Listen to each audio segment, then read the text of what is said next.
Person number one, I still remember, and yes, I watched your video telling me that if I continue to do entertainment, you were going to throw bullets at me next time you saw me. I want to let you know that I'm still going.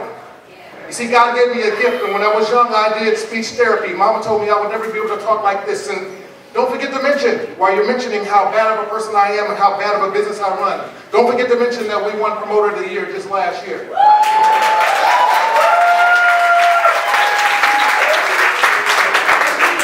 And while you talk about my poetry and that I'm trying to compete with other poets, the same poets that I give the same opportunity on my stages, don't forget to mention that I've won 8 Best Poet Awards, and I'm not trying to bag, I'm just trying to tell you that I ain't gonna stop. Ain't no stopping me now.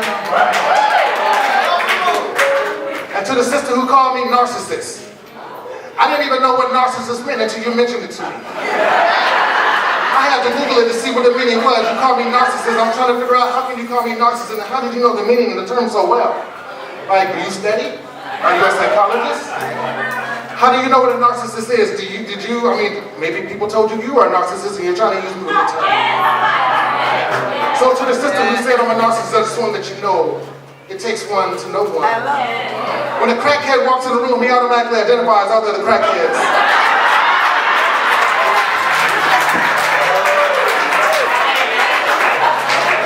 When an athlete walks in the room, he already knows who's talking about sports. So I'm wondering, did you misidentify me? You see, I would never call you anything outside your name. I wish you would have called me something better, like a godly man. I wish you would have mentioned that I am intelligent, that I'm not a narcissist. I wish you would have mentioned, don't forget to mention that I worked at UC Davis in genetics and didn't have a degree. But I'm a narcissist. I still don't know the full terms because I'm only going off the Google one that you told me. I just want to tell you, sister, I will never call you a narcissist back. Number one, I'm not qualified, I'm not a psychologist. The only thing I will call you is divine, a queen, godly. Because God put that in my heart to tell you I can't judge anybody. So to you, feel free to call me a narcissist. Just don't forget to mention that I gave you respect back. Don't forget to mention, don't forget to mention, don't forget to mention, don't forget to mention to the person who's putting out that I don't pay child support. Don't forget to mention that I got my girls 5 days a week.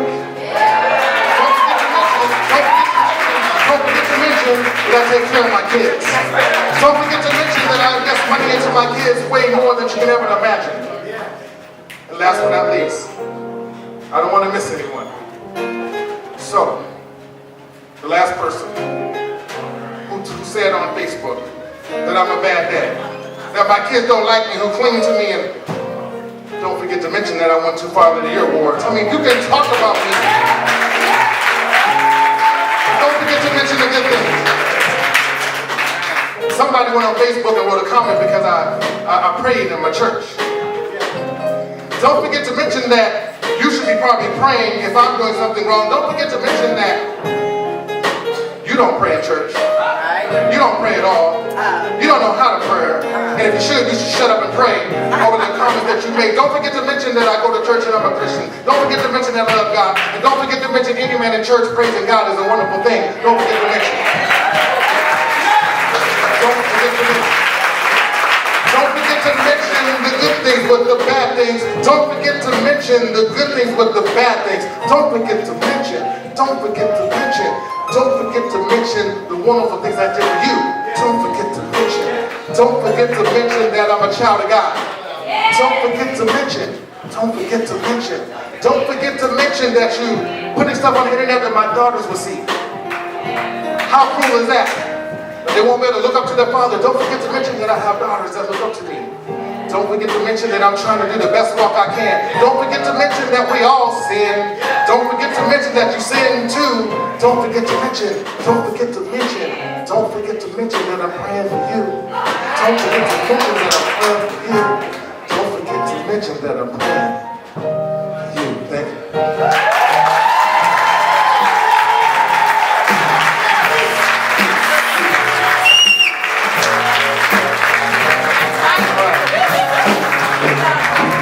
So, I'm going to cut out a poem. I was going to talk about a poem. Can everybody wave their glow sticks? How about those glow sticks? I just want to see the glow sticks wave.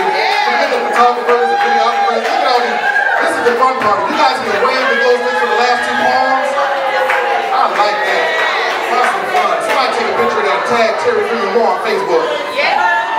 All right, I'm only going to talk about, because I don't want to take it too far over 10 o'clock, but I want to talk about a poem I was going to do. It's a poem about MS. So I want to bring awareness to MS and all the love stuff I do. I mean, it's meant to encourage you, to make you believe in love again, to make your relationship stronger, make your marriage stronger. Maybe somebody heard these love poems and tonight's going to be a good night for you and your wife, or you and your husband. Years ago, I did love poems like that, and there was a couple, and I was kind of doing love poems to them. They got up and they left, and I felt so bad, because I said, man, I picked on that couple, and they just left. It was their first date. True story. About a couple months later, my brother comes over, my brother Kyrie Moore comes over and says, hey man, what are you doing at home? I said, I'm watching the sports. He says, you're supposed to be up at William Land Park. I said, for what? He said, you're in a wedding. I said, well? He said, call Kinks. So I called Kinks, and they said, there's a couple been looking for you for months. They couldn't find you, but they believed in faith. They said you serenaded them on their first date, and the poetry meant so much to them. It went into their soul that they got up and went and completed the date elsewhere, and they put you on their program, and they are hoping in faith, they put you on their program in their wedding, and hoping in faith that you would be there. And I drove there, and I showed up as she was coming down the hill, and I did the poem for them. So my love poems mean something. I'm not trying to swoon nobody. I'm trying to minister to you. So if you can take 12 things and do 4 of them, brothers, do that, right? If you're more encouraged for love, right? That's why I wanted to make people dance and give you roses. This is ministry for me.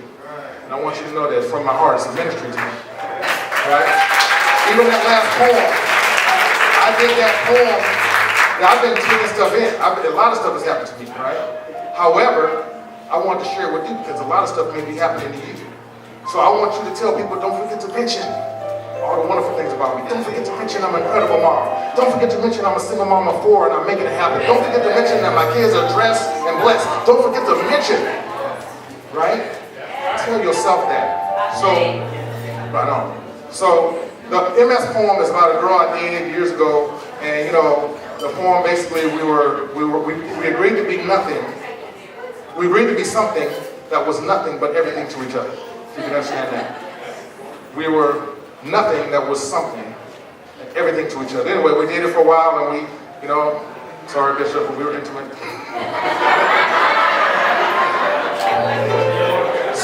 She got me because she said, I'm celibate. I said, well, I'll buy a bit.